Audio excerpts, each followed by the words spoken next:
पिता को नमक की तरह प्यार करने वाली बेटी। अमलापुर गांव में चौहान नाम का एक धनवान रहता है। उसको गर्व बहुत ज्यादा था। उसकी तारीफ करने वालों को इनाम देते हुए और जो अच्छी बात नहीं बोलता था उनको गालियां देते हुए मारता था। उसकी 3 सुंदर शादी की उम्र की लड़कियां रहती है। चौहान हर रोज घर के आगे गांव वालों को बुलाकर उनकी समस्याओं का समाधान करता था। एक दिन वो लोगों से, सुनो, हर पिताजी को उसकी लड़की बोले तो बहुत पसंद रहती है। वैसे मेरी भी बच्चियां है, अब मैं उनको कितना पसंद हूँ उनको ही पूछकर पता करेंगे, ऐसा कहता है। वहीं पर खड़ी बड़ी लड़की, पिताजी मैं आपको शहद के जैसा प्यार करती हूँ, ऐसा कहती है। दूसरी लड़की, पिताजी आप बोले तो मुझे बहुत पसंद हो, मैं आपको बहुत प्यार करती हूँ, मैं आपको मिठाई से भी ज्यादा प्यार करती हूँ, ऐसा कहती है। तीसरी लड़की सुमति, पिताजी मैं आपको बहुत ज्यादा नमक के जैसा प्यार करती हूँ, ऐसा कहती है। वो बातें सुनकर वहाँ पर खड़े गांव के लोग बहुत जोर जोर से हंसते हैं। इससे चौहान को बहुत गुस्सा आता है। ये क्या मुझे ऐसा बोल दी सोचकर, क्यों बेटी किसी काम का नहीं ऐसे निरुपयोगी के बराबर रहने वाला नमक के साथ मेरी तुलना कर रही हो, मुझसे प्यार करती हो, ये कैसे हो सकता है, मुझे कैसे प्यार करती हो वो बताओ, ऐसा कहता है गुस्से से। सुमति, मैं सच बोल रही हूँ पिताजी, मैं आपको नमक के जैसा ही प्यार करती हूँ, ऐसा कहती है। लोग फिर से ठहाके मारकर हंसते हैं। चौहान को बहुत गुस्सा आकर वो वहाँ से घर में चला जाता है। उस गुस्से में अमीरों को देखकर बड़ी लड़कियों की शादी करता है और छोटी लड़की की जंगल में लकड़ी तोड़ रहे किट्टू को देखकर एक मंडप में ही शादी करता है। शादी में आए हुए सभी लोगों को देखकर आश्चर्यचकित हो जाता है। सुमति की माँ बहुत दुखी होती है पर चौहान से डरकर बीच में नहीं आती रोकने के लिए।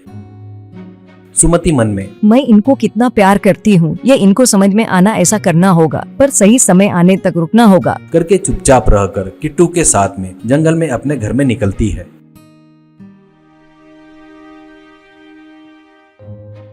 ऐसे छोटे से झोपड़े में दोनों संसार चलाते रहते हैं। एक दिन किट्टू जंगल में लकड़ी तोड़ने जाते वक्त, आज मेरा जन्मदिन है, याद है ना, जंगल में से कोई भी तोहफा लाना नहीं भूलना, पता नहीं आज कुछ अच्छा होने वाला ऐसे लग रहा है, ऐसा कहती है सुमति। किट्टू ठीक है बोलकर जंगल में चला जाता है।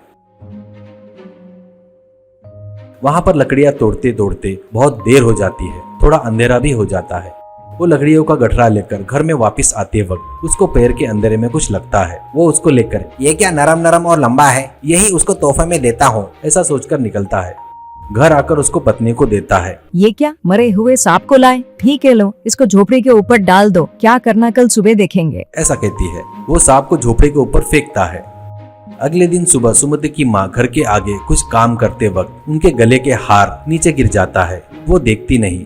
तभी वहीं पर उड़ते हुए चील उस हार को देखकर कुछ खाने की चीज या सोचकर उसको चोंच में पकड़कर उड़ जाता है। वो वैसे उड़ते वक्त जंगल में किट्टू के झोपड़े के ऊपर मरा हुआ सांप दिखता है। वो वहां पर उतरकर हार को वहीं छोड़कर मरे हुए सांप को लेकर चले जाता है। वहां पर चौहान और काम वाले हार के लिए ढूंढते रहते हैं पर वो नहीं दिखने से परेशान हो रहे थे। चौहान तुरंत ढिंडोरा पिटवाओ करके काम वालों को बोलता है। अगले दिन सांप को कहीं फेंक देंगे सोचकर झोपड़ी के ऊपर देखता है तो वहां पर उसको हीरे का हार मिलता है। वो उसको लेकर पत्नी से, ये क्या चमचमाते हुए दिख रहा है, ऐसा कहता है। सुमति, ये मेरे माँ का बेशकीमती हीरो का हार है, दीदी ही उसे अपने पास पहुँचाई है, मुझे मेरे पिताजी सही तरह से समझने का यही एक चांस है, ऐसा कहती है। उतने में ढिंडोरा पीटने वाला, सुनो सभी जन ध्यान से सुनो, चौहान जी के श्रीमती जी का हीरो का हार नहीं दिख रहा है, वो जो भी लाकर देगा उसको उसकी इच्छा के हिसाब से इनाम दिया जाएगा, सुनो, ऐसा चिल्ला रहा था।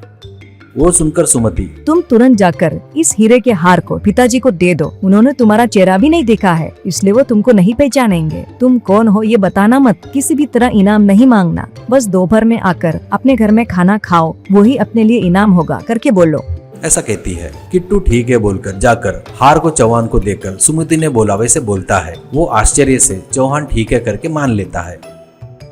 अगले दिन बताए वैसे ही चौहान किट्टू के घर में झोपड़ी में आता है। सुमति उनको अपना चेहरा नहीं दिखना वैसा घूंघट ओढ़कर नमस्कार करके अंदर बुलाती है। अंदर उनको बिठाकर हर तरह के पकवान उनको परोसती है।